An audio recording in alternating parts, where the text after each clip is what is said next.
Have you ever had a piece of firewood that you think, I got gypped, it's hollow, it's rotten? Well, I want to show you a trick. What you can do to make that hollow log far more valuable, especially if you have a yard, a homestead, or a farm, or an orchard, or a permaculture orchard. Stay tuned.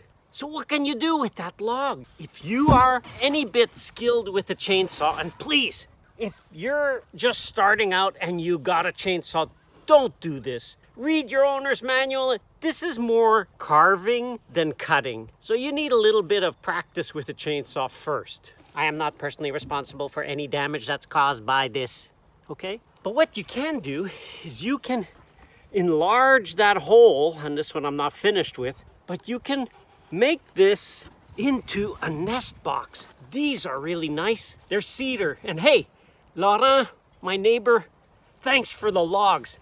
If they're cutting lumber out of these are kind of a waste. You don't want to make lumber out of hollow pieces of wood. So the goal of this one is to basically carve a hole that's big enough that a bird can nest. And then make a hole somewhere here, put a bottom, and put a top. And we'll have a really well insulated, can you imagine the insulation value? I've found over the years, we have lots of homemade nest boxes. Go see those best design of nest box series. But if you have a natural looking log, it's got that much more appeal to a bird. So let me show you the steps.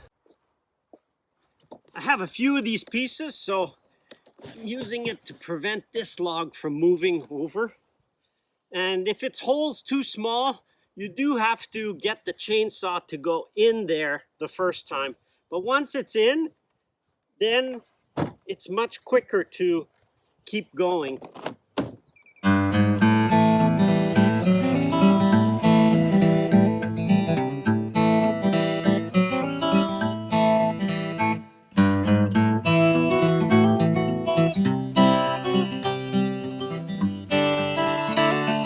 One of the nice things about chewing it up like that is I end up with the perfect bedding to put inside the nest boxes. This is what we put at the bottom of nest boxes, and it's cedar.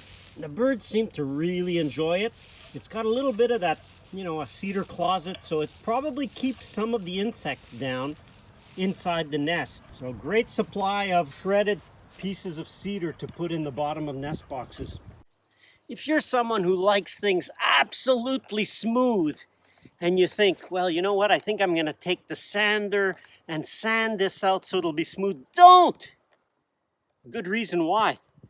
The little birds, when they're in here, now this is closed, this is a nest box, the little birds have to climb up to the hole. And if it's slick, if it's too smooth and there's no place for their little claws to grab, they will actually die in the nest. They won't be able to get out. They'll be raised, but they won't be able to get out. I know because I once had adult birds go into a nest that was made out of slick boards. Soon after, within an hour that I put up the nest box, the birds came and I could hear scratching at the nest box just shortly later. And I thought, what is that? And I opened the nest box and here was one of the adults that had gone in but couldn't get out. So never have smooth sides to your, make it rough. I actually had to take a file and gouge the sides to make them rough so the bird could climb out and get out. So just remember that, no smoothness. Put your perfectionist tendency aside. This is meant to be natural, like a woodpecker would have made. So they're not making it super smooth. There's beak marks all over, which gives them the grip. Just remember that. Now what they need is a top and a bottom. For the bottom, all we have to do is take a board, put it over the bottom, and from the other side, we'll mark out the pattern, cut it out, and just put it right in. And I know some of you say, why don't you just cut it and put it on the bottom? Well, good reason why. Imagine this is sitting like this. Now you've got it cut, but it's screwed into the bottom. When it rains, the rain will come down on the sides, and some of it will find the spot between the board and the log. And that will be a wet spot. And I know because that's how I started building them. And that bottom would always rot out. So now, as much as possible, I recess the bottom. I put it inside, so it's about a 1/4 inch or a 1/2 inch higher than the bottom. No rain can go down and then go back up to wet the bottom. A little tip, but will give years to your construction technique and make your nest boxes last that much longer. This one is almost flat, so I'll use this as the bottom, but this one has definitely more of a slope of an angle, so I'll recut its top to have a little better slope.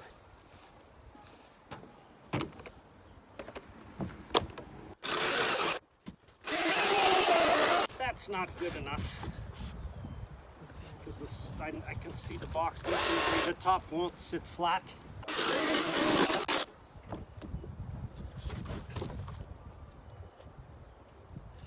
And that's not perfect, but let's see. That will give them a little bit of ventilation. Good enough. If I cut there, we'll have enough for the top, the second one. Yes.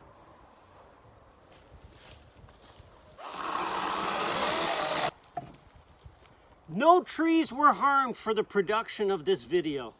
They were already long dead. It could have been a pruning. No, I doubt it. All right, that's 2 tops.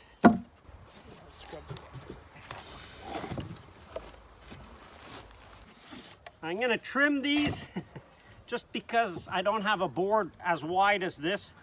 So by making these sides a little bit in, the water won't get in. That's all. That's good.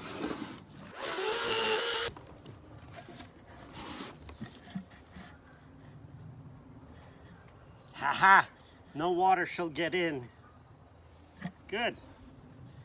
The hole, the bottom, and that would be a pretty natural looking nest box.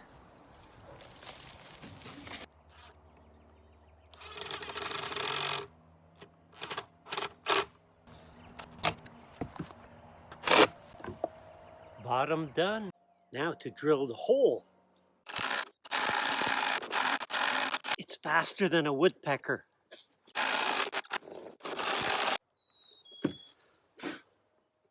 Check it out. Hello. Hello. Hello. Let's see if we can get the chickadee who's calling interested in it already.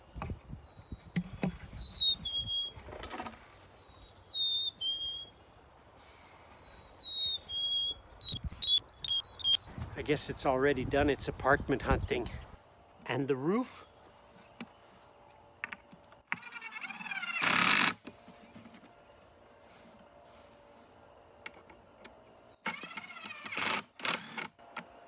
Forgot shavings.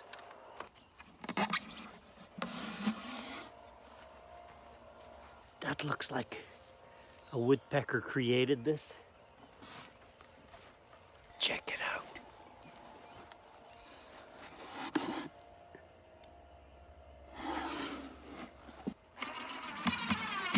A natural looking nest box made from a log that would have been considered scrap. Thanks for watching. Intrigued? Check out the virtual tour of the permaculture orchard. Have trees already? Pruningcourse.com. Subscribe, please. Check out some of the other videos or playlists. So if you ever have scrap pieces, don't consider them scrap. Consider them something upscaled. Thanks for watching. Bye.